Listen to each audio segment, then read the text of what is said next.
Hey, good afternoon, everybody, and welcome to the Flexible Fund 3 webinar number 2. Just to be clear, this is a rerun of the webinar that we ran about 2 or 3 weeks ago. So if you attended that, then you may have an opportunity to ask questions that perhaps weren't raised first time of asking. There is a recording already on our website to reflect that, so it's another thing to consider as well. But I suspect that we will get probably asked slightly different questions this time round, and we have got one extra slide saying a little bit more about how to make the best of the proposal process as well, but nothing spectacularly new from the first time round.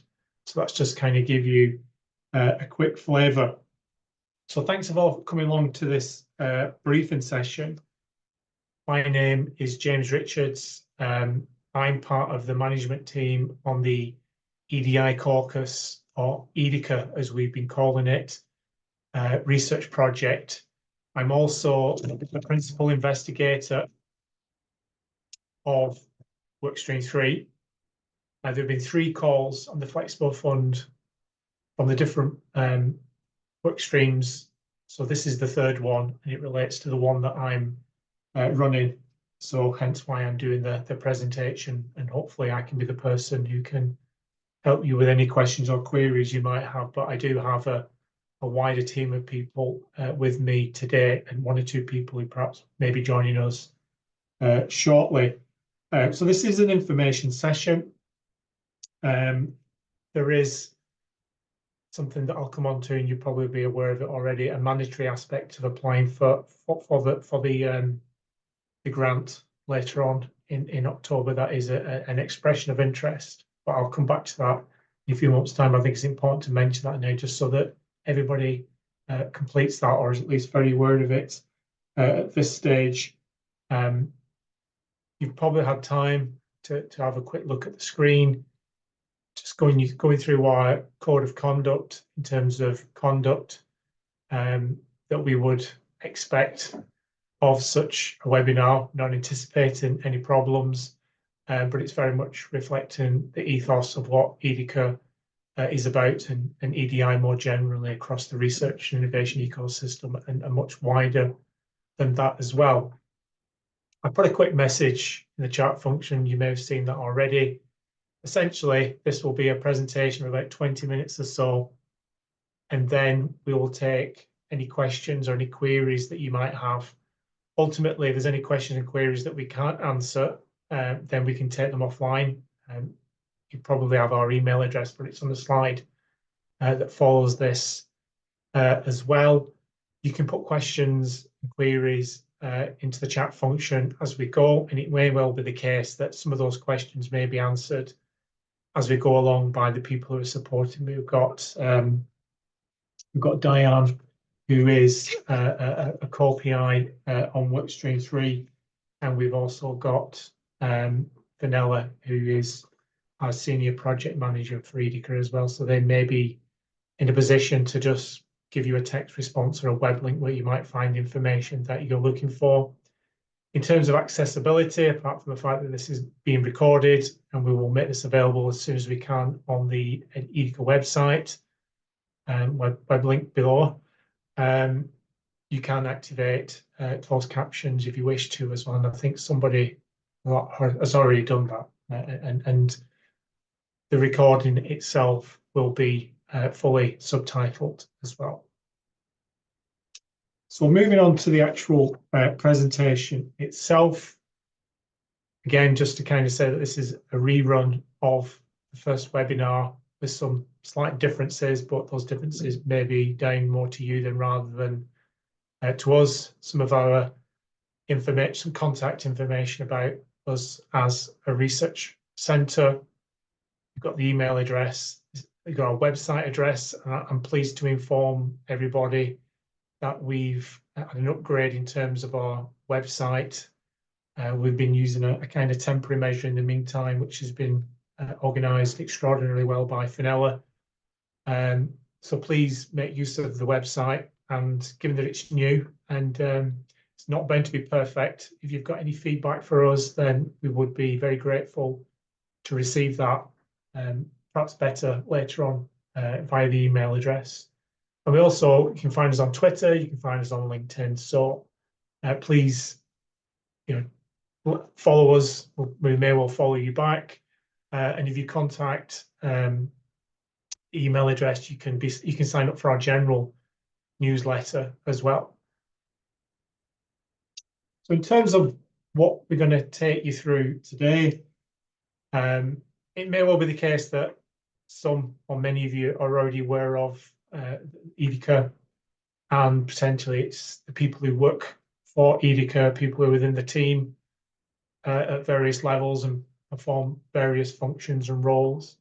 But there's bound to be people who are not, so I think it's important that we kind of give you a flavour of what that looks like.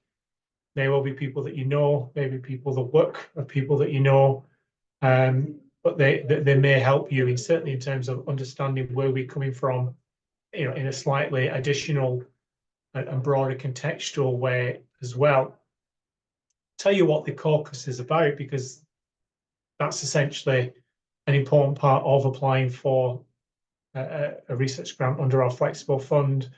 You have to know what we're about, what sort of ethos, what we're trying to achieve, because ultimately what we're hoping to fund from the flexible fund this time round and the previous two are projects that reflect that. Obviously, we're not looking for anybody to reproduce anything that we've already done or anything that we've already funded. We're looking for things that represent effectively, an addition.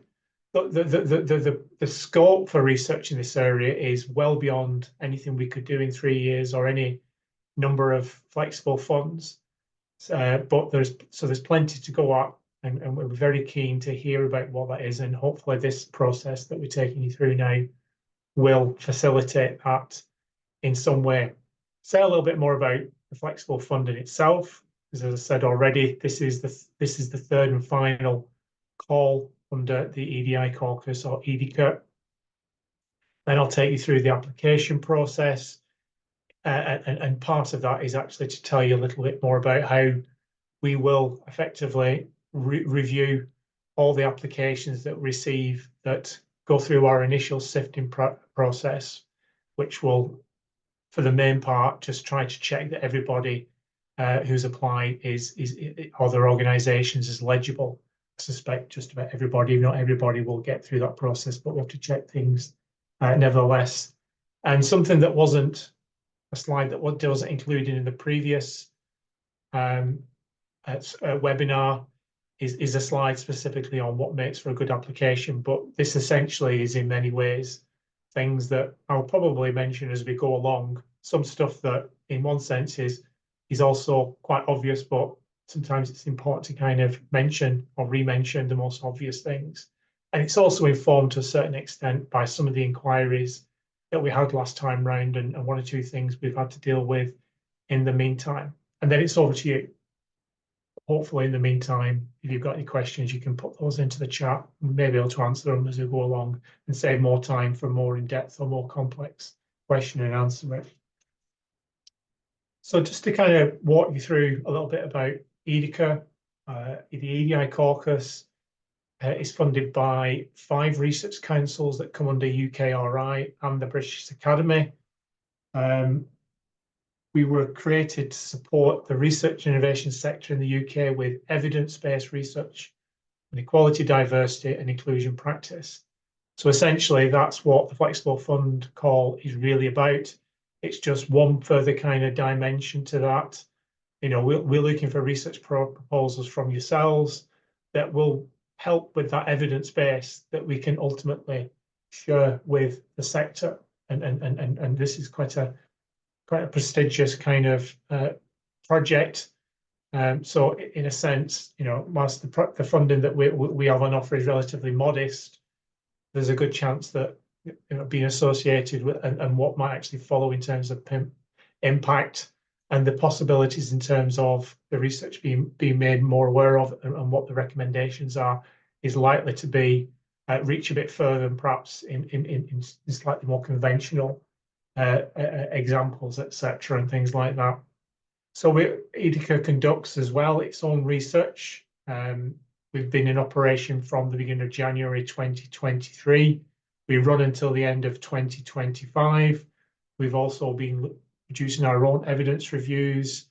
We produced a report just Friday that looked at the problems that neurodivergent women face who are going through menopause or perimenopause or just general menstrual health in the research innovation sector. If you're interested in anything related to that, just check out our social media feeds or even the website itself. And obviously we've commissioned projects, and we're very much about not just trying to reach out and try to change how EDI is approached across the research innovation sector. We're also wanting to make sure that in doing so that we are setting an example, and we're hoping that in many ways, just by doing things in a certain way, that these kind of practices will be picked up more generally by, if not the main funders of this project, and this will become more embedded into practice. I suspect moves already, well, we know moves in this direction are already being made. We're hoping that we can be a kind of accelerate that process or intensify that process in some kind of way. So if you're on board today, you're effectively, hopefully, part of the future in terms of what this looks like, EDI and research and innovation. More information, there's the web link, and there's obviously, of course, a QR code if you want to check that out. Quicker way in which to get that information more readily if you sat there watching this on the screen, which no doubt everybody probably will be. Okay, so this is the management team. I'm over there on the right-hand side. It's not the most updated photograph, but it's not too bad. This is the team. Professor Kate Sang is the PI of the overall EDICa project. She also leads on workstream 1. And you've also got Jemina, who is the deputy PI, but she's also an EI lead across the Caucus itself. And then you've got 2 further workstream leads, Robert McIntosh, who's at Northumbria. I think he's moving to UWS shortly, and myself, of course. We're all based at Heriot-Watt University, apart from Robert, I've just mentioned, and Catherine as well. She's at the British Geographical Society. So that's kind of to give you an indication of the management team. In terms of co-investigators, his pictures in a list of the very people. I mentioned Diane already, but I would say that perhaps apart from Nima, who's at Heriot-Watt, and Rafaela, who's at Heriot-Watt, quite an eclectic range of organisations and institutions are involved in here. Jason's at Cambridge, I think Matt's at Kingston, Marian's at Glasgow, Neile, Imperial, and Will runs his own research organisation called Autonomy. They do quite a lot of work on 4-day week, but plenty of other things as well, just really about the future of work, and EDI is very much part of the future of work, as you can probably imagine. In terms of our wider research team, we have a team of postdoctorate research associates, Chiara, Joss, Dong, Siddhartha, and Stephanie. Dong has just joined us. I would say probably Joss and Siddhartha are the ones who work most closely on workstream 3. But generally our postdoc researchers work across the different work streams to a certain extent, but clearly, as I mentioned, most of them do have some kind of specialism or a particular work stream. Just a kind of quick mention of some of the partners that we work with. Got the National Museum of Scotland, which is an organisation based here in Edinburgh. We've been doing a lot of work recently about how we can perhaps advise them and work with them and hear from them as well. Of course, this is a two-way process about how workplaces where research is done, and perhaps not a kind of organisation where many people would automatically assume that research gets done. Lots of archives and lots of things behind the scene, how we can kind of help them improve make their workplaces more enabling, but also where they have good practice, what can we draw from them and consolidate and share and add to our evidence base in a sense. We've got Alison Harvey, she's based in Canada. That's an aspect of EDICa that we're going to perhaps intensify in the coming year or so. Some of us are going to travel over to Toronto next year and tell an international community of researchers about what research we do, and we will obviously hear about what research is being done in Canada as well, and perhaps further afield. So again, kind of sharing and dissemination, etc., and things like that. We've got the Summer Centre for Doctoral Training, that's based down in Plymouth, as you can see from the web address, and EDICa, or the Industrial Decarbonation Research Innovation Caucus, which is also based at Heriot-Watt University.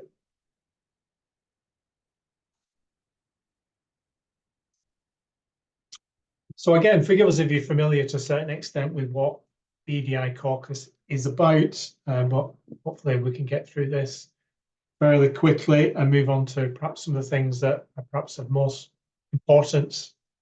I would recognise, and no doubt you recognise, in terms of what we're looking for and what might help make for a good research proposal, making the process as accessible and as transparent as possible, and hopefully in a way be as open and as encouraging as possible, and hoping to resolve any particular questions or queries you might have. And I don't think I mentioned it at the beginning, but the offer of questions and queries extends beyond today's webinar. And if you're watching this on a recording, you've still got time to get in touch with us as well in the meantime, providing obviously you contact us in relatively good time before the deadlines, which I'll tell you more about in a few moments' time. So our vision for the caucus is to create inclusive research innovation, work cultures, enabling researchers to access and thrive careers across the research innovation systems, moving barriers to full participation experienced by women, disabled, LGBTQIA+, and racialized minoritized researchers and researchers with care responsibilities. A vast thing to do. We're not claiming that we'll be able to do all of those things in the time that we have, even with people like yourselves coming on board and doing some relatively modest projects. As part of that, I think it's important to say what's really key to our ethos is that, and it fits in very much with the work stream that I'm the PI for, and is a major theme of this flexible fund call, which is about the organisation of work. We're very much about how can we change the workplaces that we as research and innovators we work in. You know, this is not about how do we train individuals to be better at grant writing, for example, but it may well be about how can we kind of make sure that the workplaces and some of the HR practices and the EDI practices, just our access to technology or access to policy and practice can be changed in order for our working lives to be better. So that's a key point as well. You know, a focal point is about a range of things, identifying, evaluation, synthesizing EDI initiatives across research and innovation ecosystems, and a wide range of stakeholders as well. So it may well be the case that the research that you have in mind may draw on third parties to research and innovation. My area, in one sense, in terms of research and expertise, and one of the reasons why I've become part of this, part of EDICa, is employment relations. So I'm interested in how unions can perhaps play a part in this. It could be also other kind of staff representative bodies or organisations, civil society organisations, how they can shape and form how work gets done, how work gets organised, and how work can be enabled in the workplace. I don't think the solutions to everything related to EDI and the research innovation can be found within such organisations. It's going to have to reach out externally in some way. Not for everything, not in every instance, but I think that's a thing that probably needs to be done. So that's something to reflect upon to a certain extent, if that is something that you're interested in or wish to bring to our attention with an expression of interest and hopefully a full grant application later in the year. So you've got a chance to kind of read through the bottom bit. I won't read that through. I'll move on to the flexible fund. So this is just an overview of what this involves. When EDICa was commissioned, approaching 2 years ago now, it was always on the basis of that there would be a substantial amount of money set aside to allow us to organise other research projects and to create other evidence bases so that would complement that what we've done, perhaps give us something that we haven't really kind of thought of before, reflect the fact that even though we've got a very good range of people involved in this project, there's bound to be expertise that we don't have. So this is your call. This is what we're looking for. What uniqueness or what do you have that maybe they'll add to what we've done and definitely complement it. But again, just to restate, not to reproduce it. Sorry, I've got a hair in my mouth. Sorry about that. Okay, so it's £1 million over 3 years, and it's £1 million over 3 rounds. So roughly speaking, that's £335,000 for each flexible fund call. So in the broadest sense, many of you on here will probably be familiar with the SIC funding rules and guidelines. We follow that in a range of ways, but also we have been given some scope to some extent to tweak them a little bit to try and make sure that people who are considered to be marginalised researchers, the full list of all those things can be found in the brief for this call and just generally speaking on the EDI Caucus webpage. That's an important thing, part of our ethos. A really important part of our ethos as well is core design. That's something that's absolutely critical to your research proposals. Come back to that in a few moments' time, but that's in essence what the Caucus has followed. The projects that we've funded so far have that as a strong element. So this is the time now to perhaps think about how you might want to do that. I think we've had around about 30 or so people who've contacted us regarding expressions of interest. I would say probably the most common thing that we fed back so far is that we want to hear more about what the core design in your proposed project looks like. So please don't underestimate the importance that is to us and the importance that is, of course, to as being as successful as you can probably reasonably expect with the ideas that you no doubt have at this moment in time.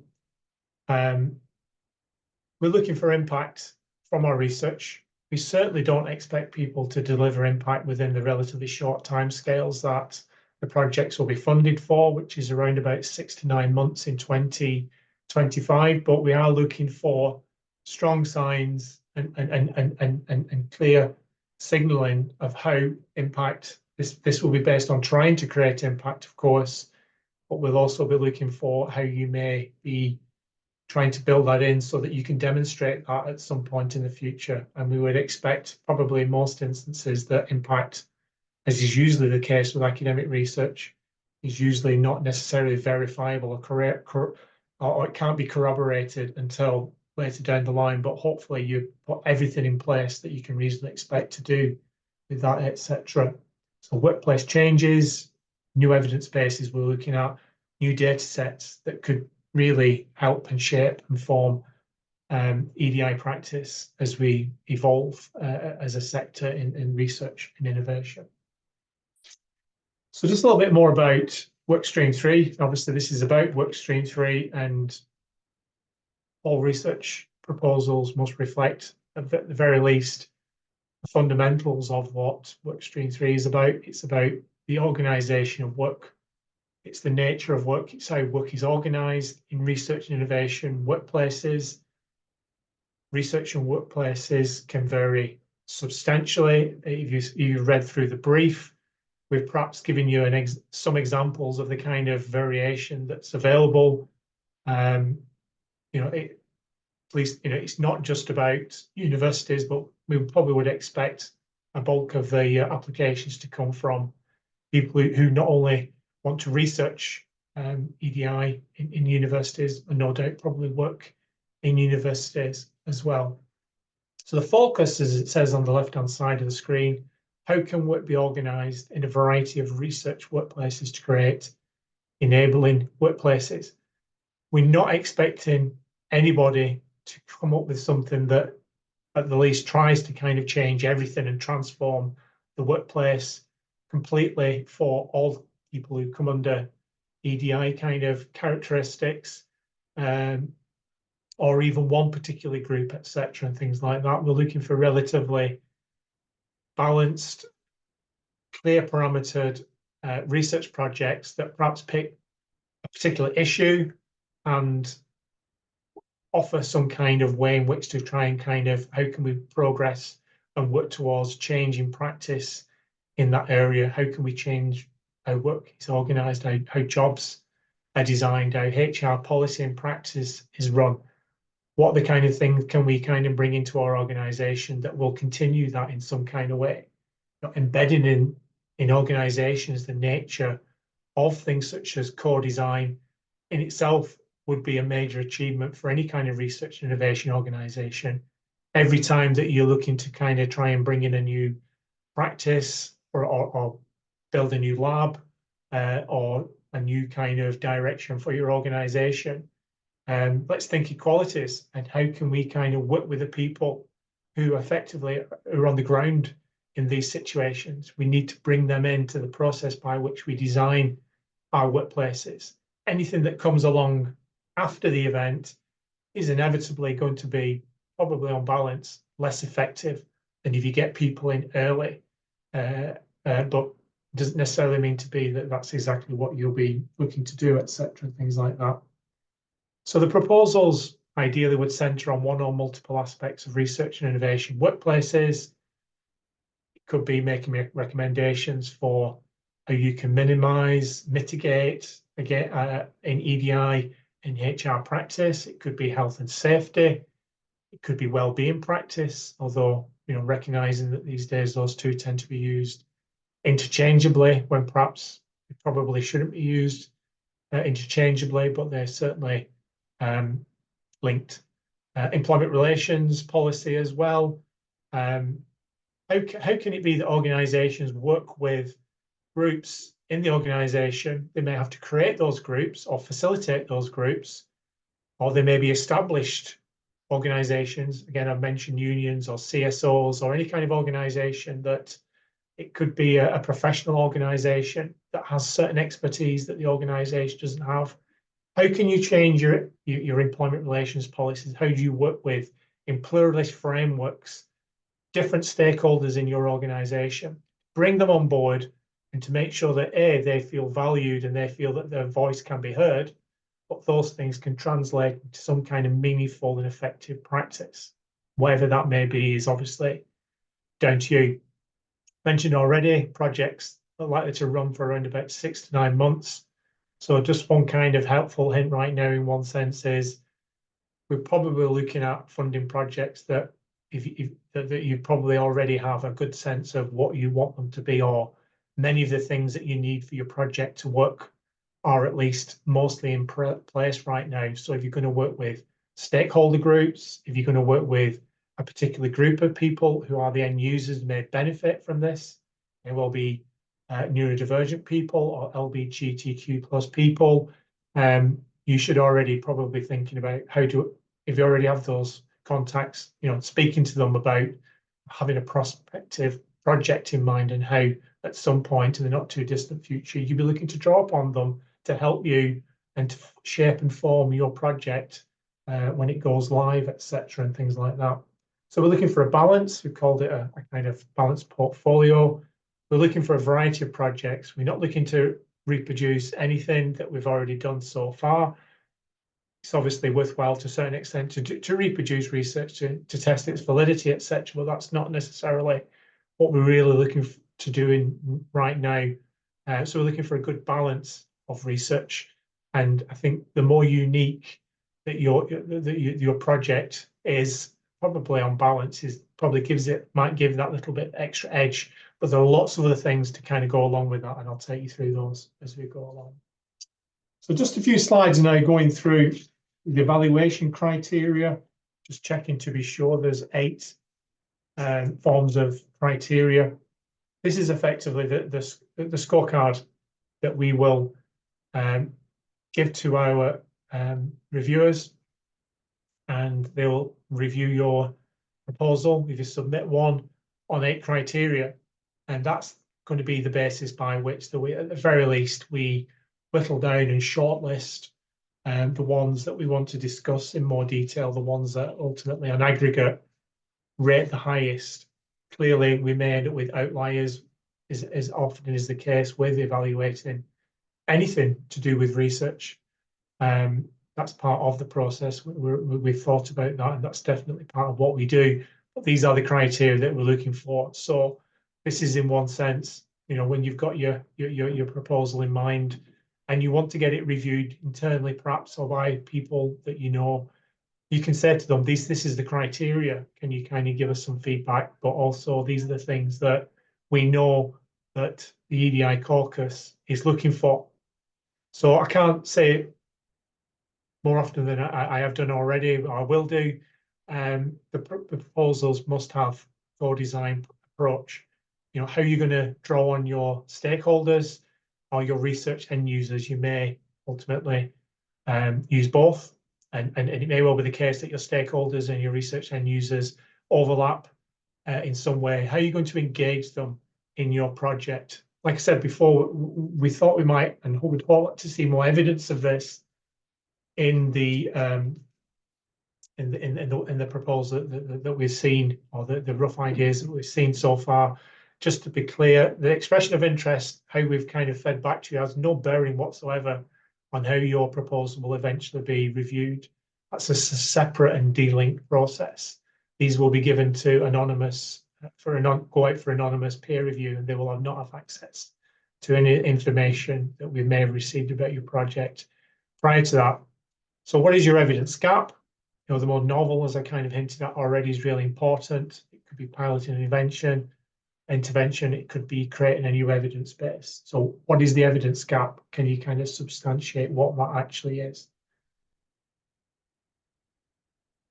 I mentioned before, again, we're looking at projects that will at least show clear evidence that the prospect of impact, or the objective of impact is embedded into what you have planned and set out to do. More than just saying this is what I plan to do, it needs to be kind of set out in at least some kind of detail how this actually is going to happen. How is this going to improve the lives of marginalised people across the research and innovation space? We're looking for proposals that engage with early career researchers or early career innovators. There are definitions of that, or there's information on that on the EDICa website. What we will say, and we've kind of said that in the briefing already, there is no actual definitive account of what an ECI or an ECR is.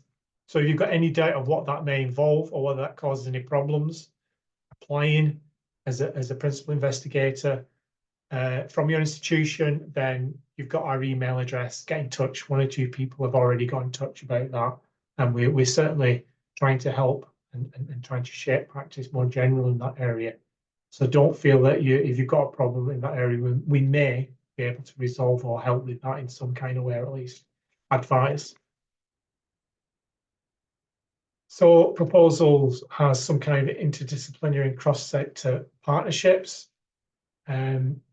reflecting a range of research and innovation workplaces. We suspect that most people will probably pick, for a range of reasons, university research settings or innovation settings, probably labs and things like that. But please think this is a much broader remit than that, a very wide range of ways in which that research innovation can be done. I think we would be very interested to hear about research innovation that gets undertaken in remote settings or in the field. EDI issues are by no means resolved in those areas, and if anything, are perhaps the most problematic, given that such workplaces are probably seen to be kind of not part of EDI practices in the past because they're not in the physical workplaces and not necessarily or thought to be covered by EDI policy of research innovation institutions. But we're also interested in, experimental labs, ships, etc., oil rigs, anywhere that research and innovation is undertaken is at least a potential prospect for a research project that comes under this work stream. And also the quality of your EDI plan. Say a little bit more in a few moments' time, but you need to kind of say what is in your EDI plan. It's not, you need to probably say more than just say that we are a diverse research team or we intend to recruit somebody from a diverse background, which don't quite comply with employment law done in a certain way. What does that mean? What does that involve? How are you going to kind of manage that, and how are you going to kind of demonstrate it further down the line? Is it value for money? One of the things that we're mindful of is that we may well get projects where the ambition is far exceeds the kind of money that individuals may have actually applied for. We're looking for value for money, something that's commensurate with what's actually been achieved with the money that's on offer, and that's ultimately, as you can imagine, a relatively good way in which to compare and contrast other projects and a wide range of projects that have been submitted. And ultimately, the methodology, the robustness, not just to kind of say what your methodology is, but to demonstrate in some kind of way how it's suitable for what you plan to do and how it will probably deliver what you're intending it to do. So in terms of the application process, I've mentioned the mandatory expression of interest. That closes in around about 2 to 3 weeks, 30th of September.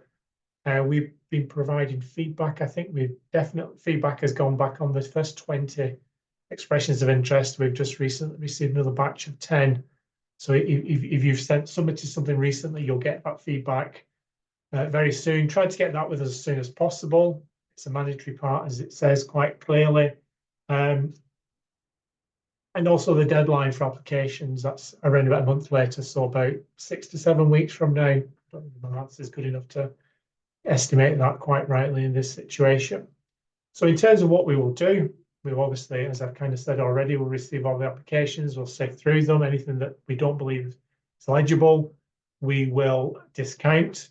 Anything that we receive we're not sure about, we will get checked out by our funders, and then ultimately this will get passed on to our quite large now and growing team of reviewers. If that's something that you're interested in more generally, just let us know.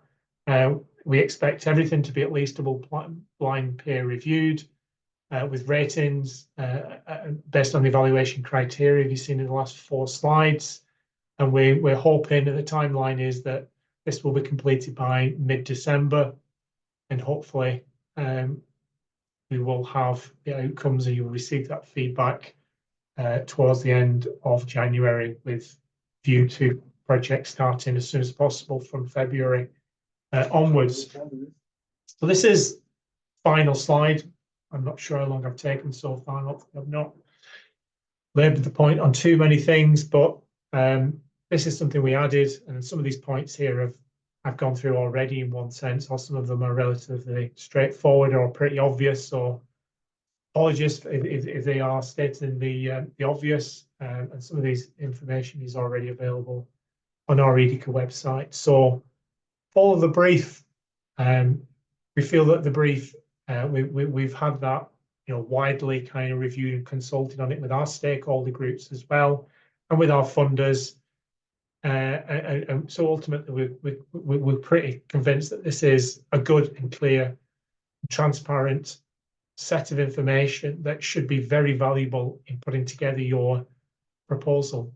Hopefully, it's certainly helpful in terms of the first stage, which is the mandatory expression of interest. When you get the feedback from the expression of interest, please take note of that. If there is a note, for example, it could range in a range of ways, a lot of things. But like I said, the most common thing that we've actually fed back is you really need to make it clearer how core design is built into your research project. Make use of the EDICa website. Say it's hopefully the one that we've got now is far more accessible than the one that we ran before. So if there's any feedback separately on that, of course, there's a range of FAQs. I'm not sure if they've been distributed specifically for Flexible Fund 3, but they should be done shortly.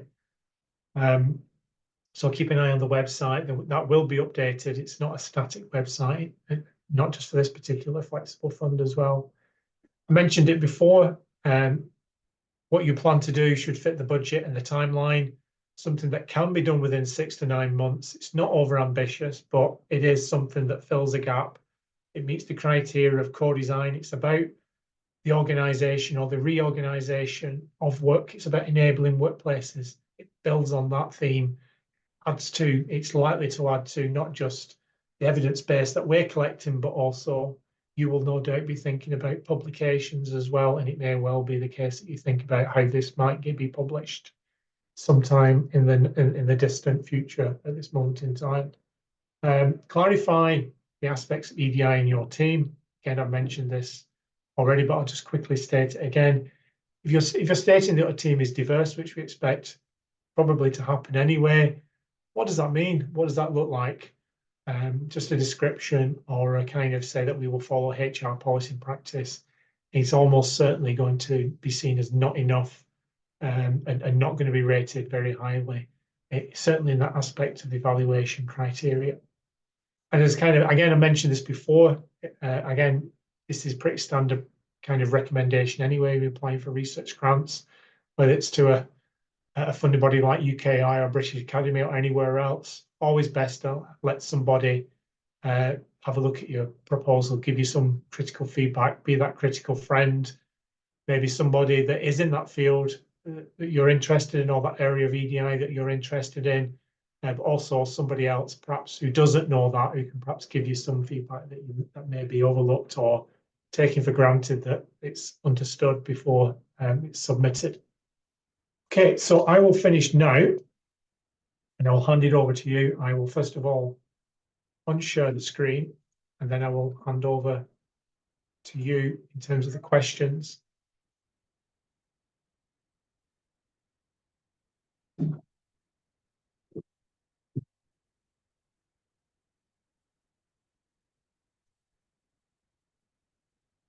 A message from Fernell that says we've not received any just yet. I see that as a good sign, but also a slightly worrying sign.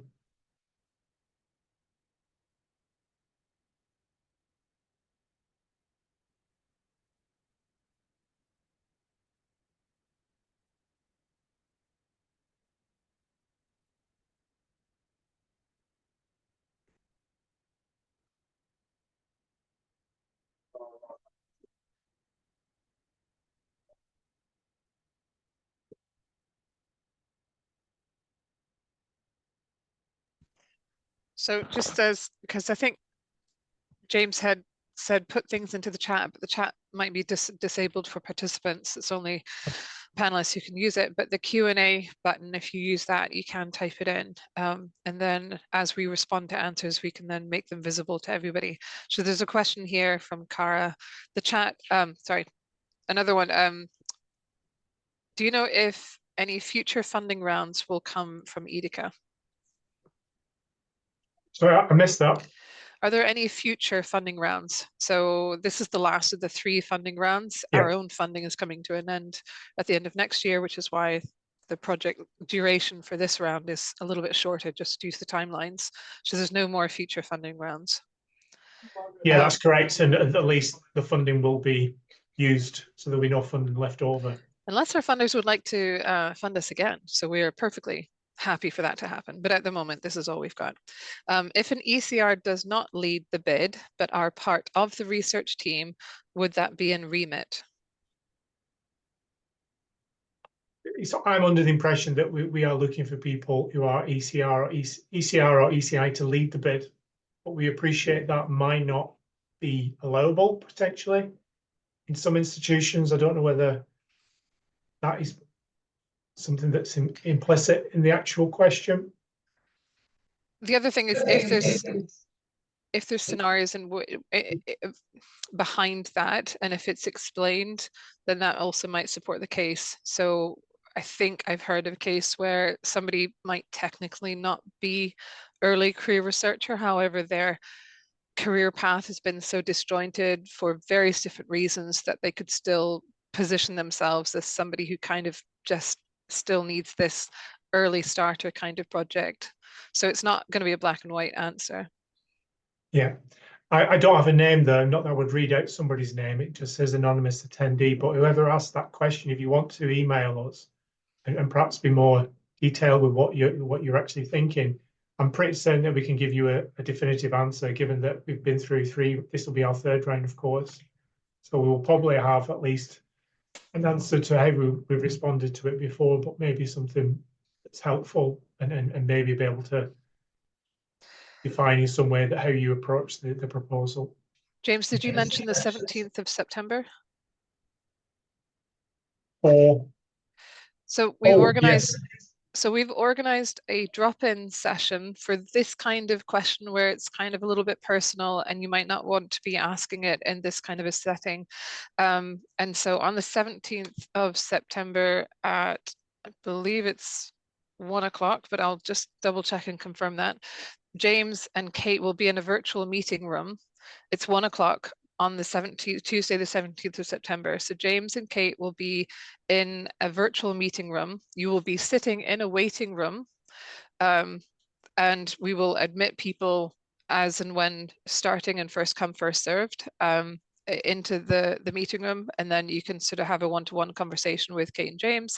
And then we would, when you're finished, remove you from that meeting room and then admit the next person. So we're hoping that this kind of works technologically.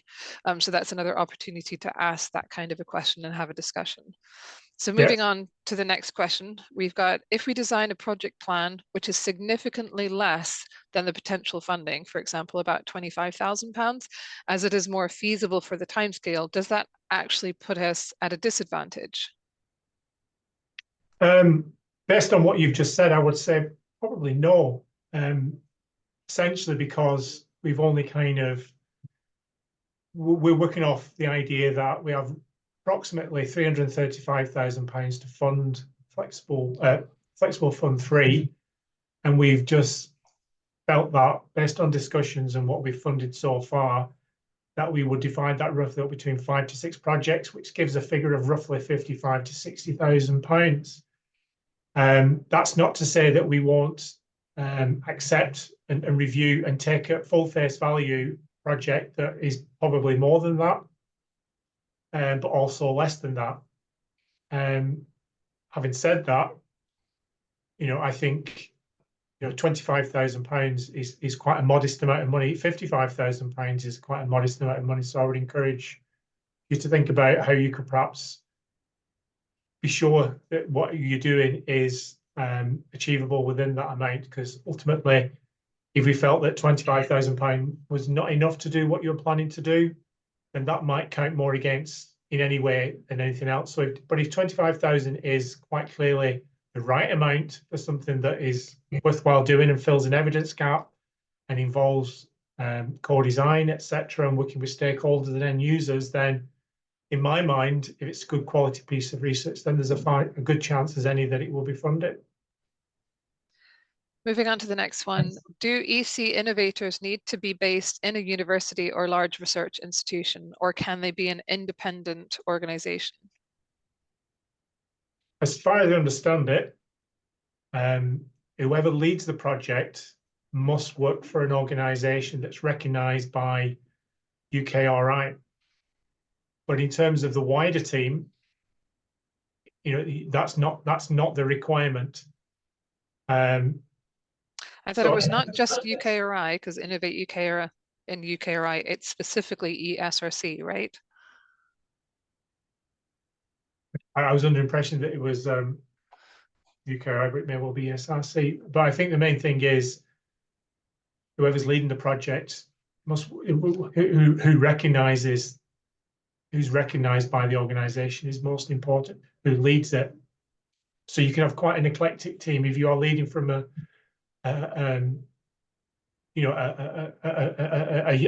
UK university. You may well have partners who are in the research, the private sector in research and innovation, or it could be internationally based as well.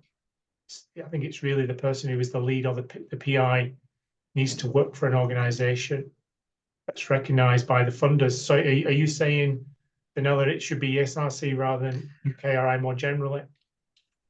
Innovate UK are different from the rest of the councils, and they have different criteria, obviously, because they're working with industry. And so it's my understanding that it's ESRC eligibility rules, which does make it tricky for the innovators.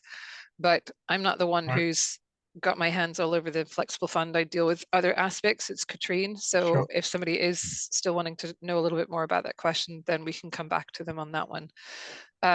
So moving on. So, well, just to say, please contact us to be sure. We don't want you to think, to be absolutely sure. I'm sure we can resolve that matter in one email. So moving on to the next one. Our project aims to support staff who mainly enable research, who may not consider themselves to be researchers. Does this fit within this call?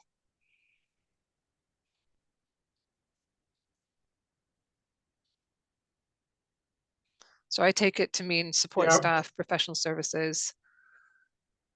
All right, yeah. Well, I think the project is aimed at, not only to include people within the research team itself, but the benefactors or end users of the research work in research and innovation. So if the people that you're referring to are an employee group within research and innovation sector, ecosystem, whatever you want to call it, then they would come under that remit.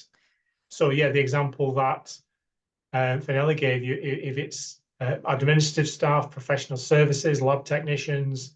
Many of whom have PhDs and experience in research as well. Yeah, anybody who works in research and innovation in terms of being some kind of recognized group. Not everybody who's on the front line doing research in itself is within that criteria. It's those people who support and manage, who is just as important to the people who do the research, of course. So logistically, my understanding is that they would be eligible to lead the call. It then becomes a question whether they have the experience to lead the call, and that is more what you're dealing with in the application to demonstrate that there's the skills there. Yeah, that would clearly be important, and that expertise would have to. It may well be the person leading the project doesn't necessarily have all the expertise required of the project, but they certainly have within their team all the expertise to do the research. I've just put in the link to register for the drop-in session into the chat. Okay. So moving on to the next one, would this call be interested in projects proposing to scale up co-designed EDI initiatives from a smaller previous project? Would it be a way to fulfill the impact criterion? Yeah, I would say so. Okay. So details of, sorry to come back on this, the guidance says details of how the project engages with or is led by early career researchers, ECRs, or early career innovators. So I think, again, that comes back to that question of the early career innovators. So what was the question now? Are we down to the... Going back to when we talked about whether early career innovators were eligible. And the criteria says, details of how the project engages with or is led by early career researchers or early career innovators.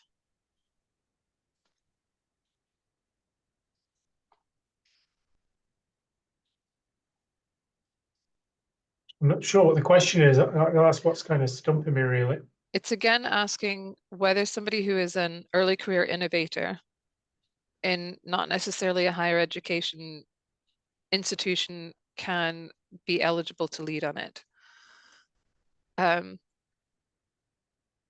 Right, okay. I think I'm closer to grasping that point now. Presuming that they have experiences not in the conventional setting, so does that previous time discounted?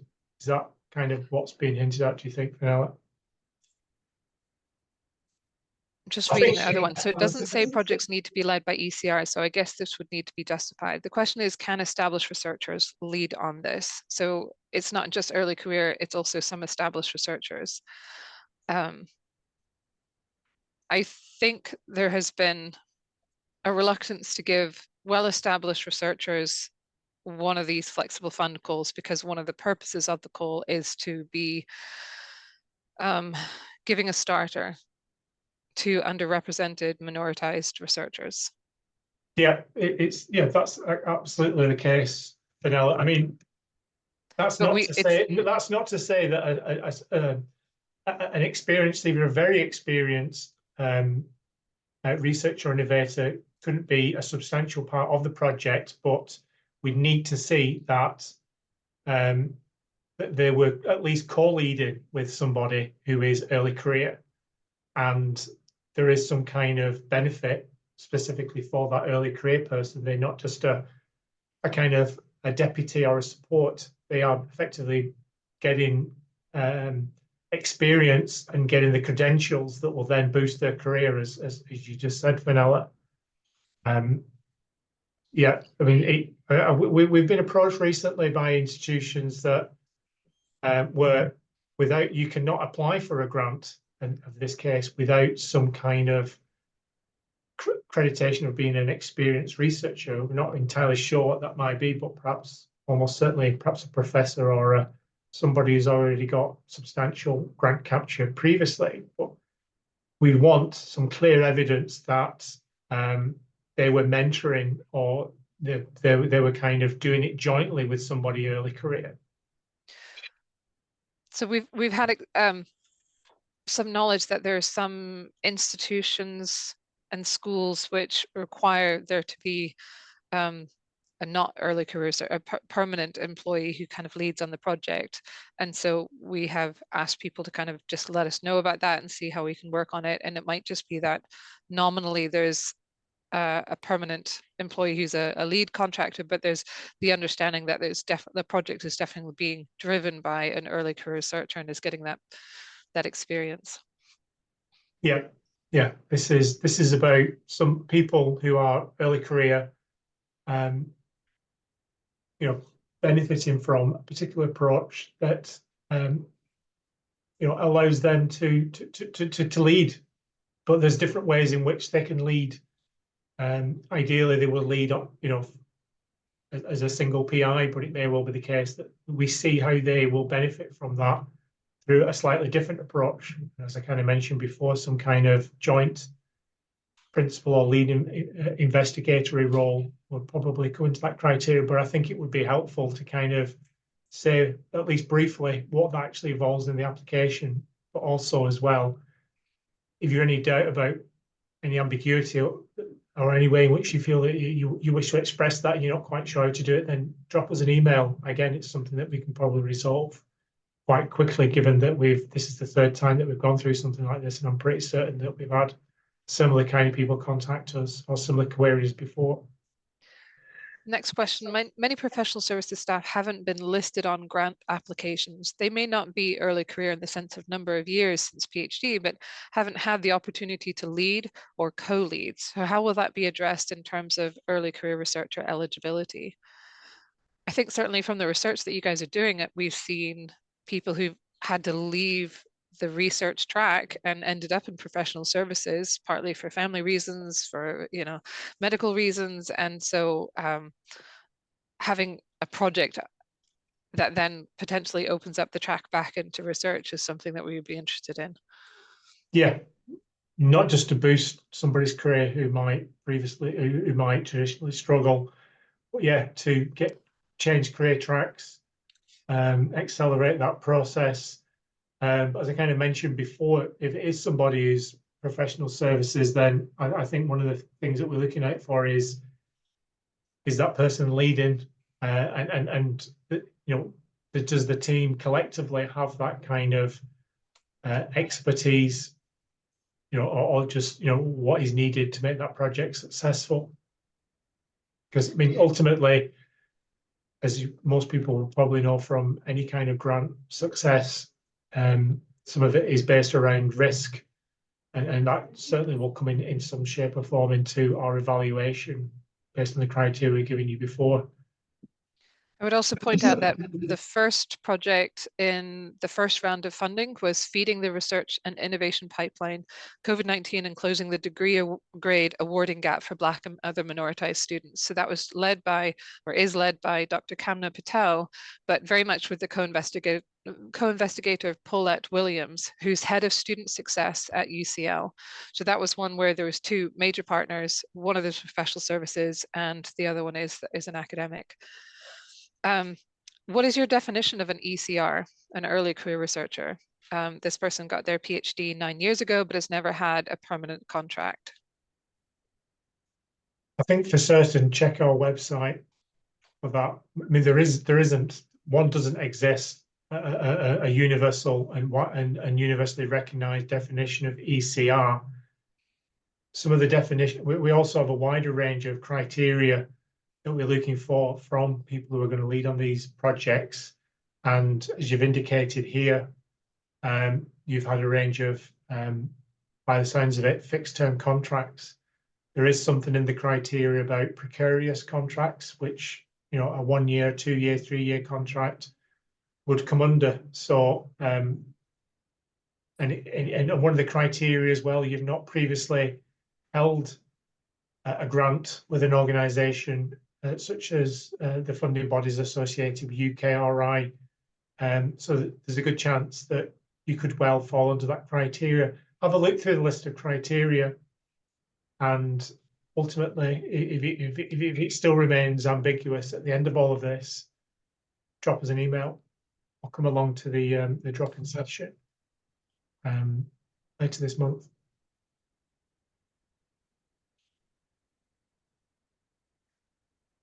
I would have mentioned the flexible fund drop-in session. I just wasn't sure whether it had actually been advertised or. Yes. It has been. Okay. Yes. Good to know. So there'll be information about that on our website, presumably. Once I can start updating the new website, yes. Sure. No, that's fine. So just to be sure that check back to the website, perhaps by the end of the week or early next week, that information will be there. So I've just found it. I was looking all over the website. So in the first section on the accordion, which is about the submission process of this flexible fund call, it says there is no standard definition of ECR and ECI in the research and innovation ecosystem. So therefore, to be considered an ECR or ECI, applicants must have a minimum of 2 of the following 5 criteria. So 1, have not previously been a PI or lead on an externally funded project or led a significant program of work in a commercial or non-academic setting. 2, precariously employed, e.g. currently employed via temporary contract of employment. 3, recent returner from a career break, e.g. maternity, caring responsibility, sickness, unpaid sabbatical. 4, change of career track or returning after substantial administrative responsibility. And 5, recent change in career, e.g. industry to academia or academia to industry. So hopefully that has provided some further information. Yeah, that's very much what I was thinking about. I just didn't have those notes available to me. Thanks, Fenella.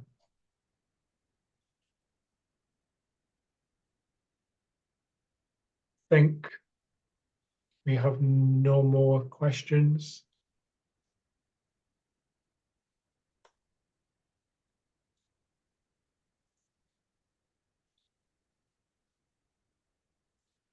Moment.